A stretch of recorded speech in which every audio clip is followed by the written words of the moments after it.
today on 15 on 15. TripAdvisor releases the top 25 beaches of the world. Did Aruba make the cut? Plus, taking innovation to the extreme, check out this office space that promises the most creative results. And the GM of Bukudi, being a single owner, allows for quick decisions to be made, leading to fast results.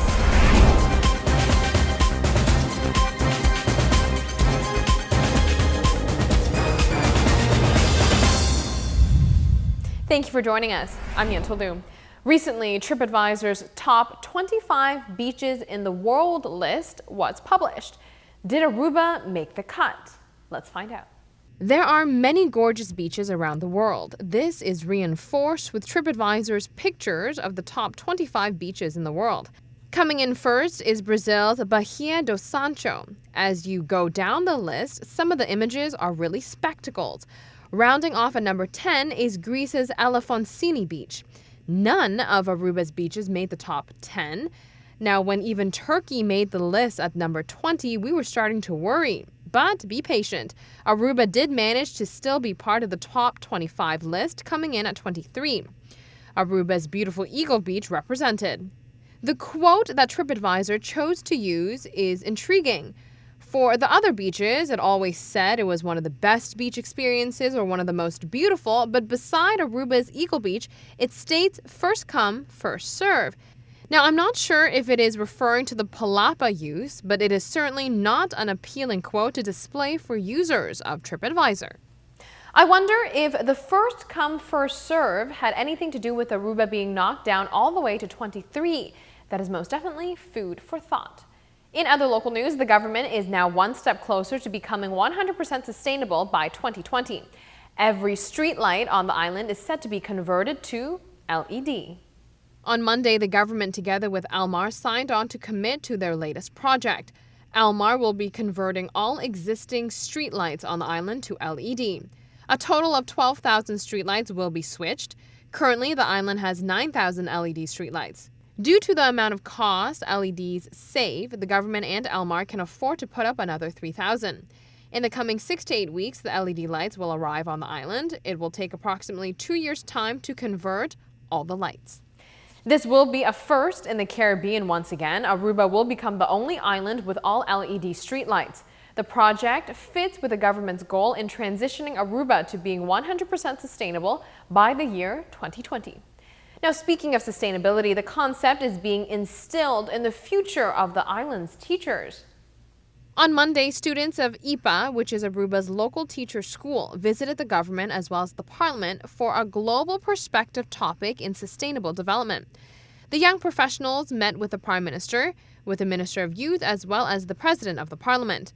The teachers in the making were educated on how far and how close Aruba is to reaching the sustainable goal. The project the teachers of IPA are taking part in consists of a theoretical portion and a part where they visit abroad to be educated on various aspects to bring back to Aruba and future students. For the last 2 weeks, the focus between the IPA students' discussion is based on people, planet, profit, and participatory government. The young professionals deliberated on learning society, sharing, caring, and green Aruba. The teachers in the making will have to choose one of the 3 topics to write a paper on. Therefore, their visit to the government was very helpful. Seems like Aruba's students will be in very good hands. The potential teachers will have to travel abroad as well to learn how a legislative government works and gain a better understanding of institutes as well teaching, which they will bring back to the island. Don't go anywhere. We have great lifestyle topics coming right up. We will show you one of the most creative office spaces I've ever seen. Then we'll move on to whether men fall in love more or women. And for the parents who struggle to get their kids into bed, I've got a great solution. Parents, stay tuned. We have a way to monitor your fussy toddler in bed.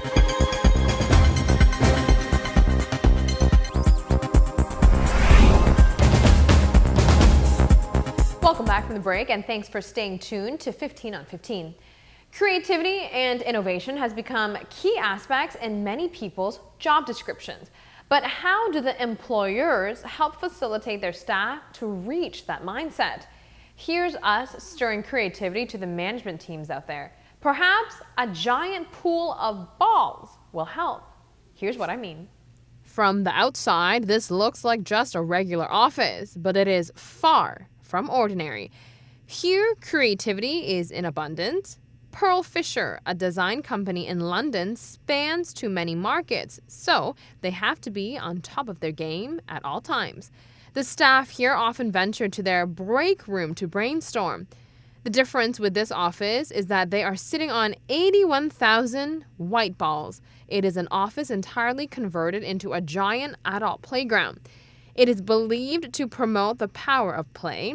Employees here work, unwind, and clear their minds right here. The concept is that a low-pressure environment with a non-goal-oriented setting allows people to be creative.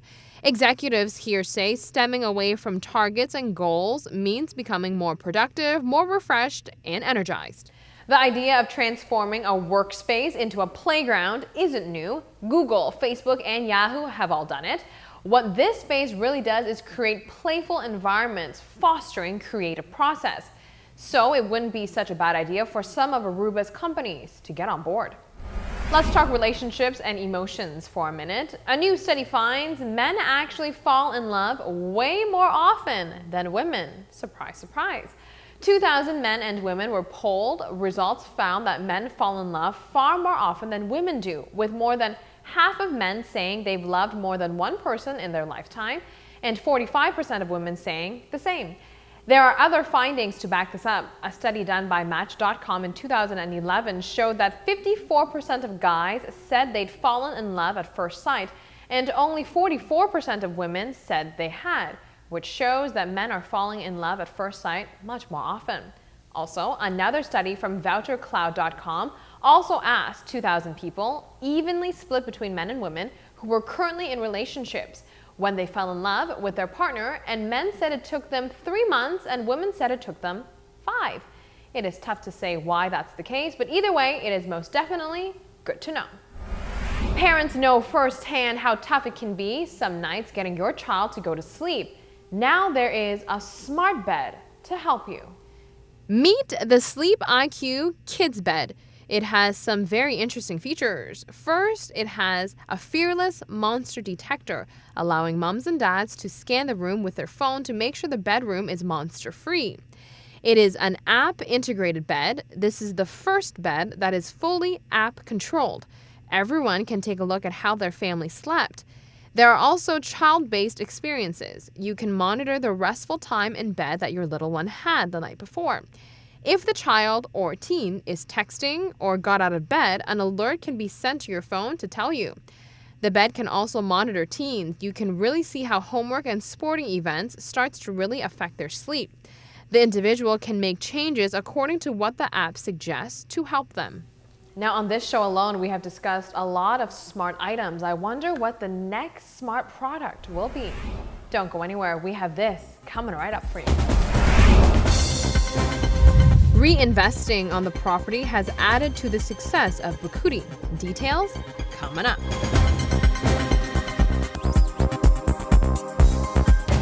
Bukudi and Tata is reputable for many things, but primarily their green efforts stand out. Being sustainable is not only good for Aruba's environment, but it drives customer ratings, profitability, as well as occupancy. According to the owner and general manager of Bukudi and Tata Beach Resorts, this property is one of the most occupied hotels on the island, if not the most booked in Aruba.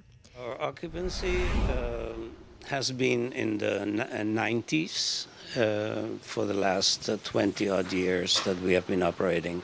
I mean, it's been consistent, and I would say that probably the highest occupancy on the island. I cannot prove it to you because these numbers are actually secret, but I'm pretty sure that I'm pretty close to number one, or if not number one. Bukudi is a prime example of how reinvesting in the property attracts more guests. When the hotel spends on upgrades, they reap direct benefits from the investments. Mr. Beemans has seen his property generate more profit as investments and proper care is implemented. Secondly, our RevPAR has been growing year over year as we improve the facilities. And of course, our ADR is also, again, one of the highest on the islands. And mainly because of our consistent repeat clientele that comes here year after year, that appreciates what we do, the innovations, the renovations, and the investment that we are doing.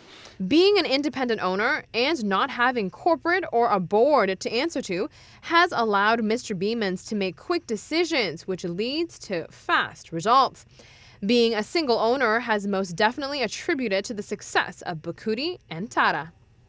It is great to see independently owned hotels thriving on the island. That is it for us today. Thank you so much for watching. 15 on 15 airs weeknights at 7:15 p.m. So be sure to join us then.